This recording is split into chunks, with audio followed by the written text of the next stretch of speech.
வணக்கம் நண்பர்களே. இந்த அத்தியாயத்தில் பல மர்மங்கள் நிறைந்த மதிகெட்டான் சோலை என்று அழைக்கப்படும் அடர்ந்த வனப்பகுதியில் பிரதிஷ்டை செய்து வழிபட்ட நவபாஷான சிலையை பற்றி அறிவோம். போகர் நவபாஷான சிலை செய்வதற்கு பல சித்தர்கள் அவருக்கு உதவி புரிந்தார்கள். அந்த சித்தர்கள் தாங்கள் அனைவரும் வழிபடுவதற்கு ஒரு நவபாஷான சிலையை செய்து தரும்படி போகரை கேட்டுக்கொண்டனர். அவர்களின் ஆசைக்கு இணங்க மூன்றாவதாக ஒரு சிலையை செய்தார் போகர். அந்த சிலையை முதலாவது நவபாஷான சிலையை போன்றே உருவாக்கினாராம். காரணம், இரண்டாவது சிலையானது வைத்திய ரீதியாக பலனளிக்கவில்லை என்பதே.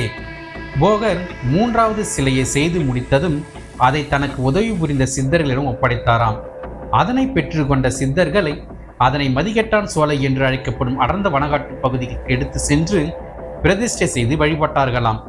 இந்த காட்டு பகுதியானது கொடைக்கானலில் இருந்து மூணாறு போகும் வழியில் பேரிஜம் ஏரி என்ற பகுதி உள்ளது. இந்த ஏரிக்கு அடுத்த பகுதிதான் மதிகெட்டான் சோலை. இந்த மதிகெட்டான் சோலையில் யானை, புலி, சிறுத்தை போன்ற கொடிய வனவிலங்குகளும் பல அபூர்வமான மூலிகை செடிகளும் உள்ளன.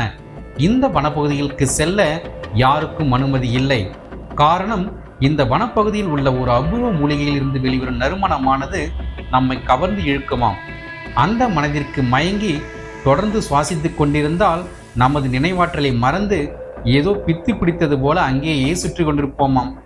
அது மட்டும் இல்லாமல் திகைப்பூண்டு என்ற ஒரு மூலிகை செடியும் உள்ளதாம். அதனை நாம் தெரியாமல் விதித்தாலும் அல்லது தெரிந்தே தொட்டுவிட்டாலும் நாம் வந்த வழியை மறந்து பைத்தியம் பிடித்தவர்கள் போல் ஆகிவிடுவார்களாம். வழியே தெரியாததால் காட்டையே சுற்றி சுற்றி வந்து இறந்தும் போவார்களாம். இந்த காட்டிற்குள் சென்றால் அனைத்து திசைகளும் ஒரே மாதிரி தான் இருக்குமாம். அதனால் இதன் உள்ளே சென்ற அனைவரும் திசை மாறி செல்லும் அபாயத்தை சந்திக்க நேரிடுமாம். இப்படி நமது மதியை மயக்கி ஆபத்தை ஏற்படுத்துவதால் தான் இந்த காட்டிற்கு மதிகெட்டான் சோலை என்று பெயர் வந்ததாம்.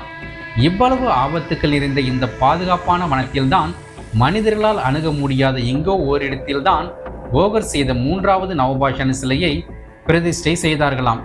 இந்த மூன்றாவது சிலையை பற்றி வேறு எதுவும் தகவல் இல்லை என்றும், அது மட்டும் இல்லாமல் வேறு சிலரோ போகர் மூன்றாவது ஒரு சிலையை செய்யவே இல்லை என்றும், அது வெறும் வதைதான் என்றும், அதனால்தான் அதனை யாரும் தேட முடியாத மதிகெட்டான் சோலையில் பிரதிஷ்டை செய்யப்பட்டதாகவும் கூறப்படுகின்றது.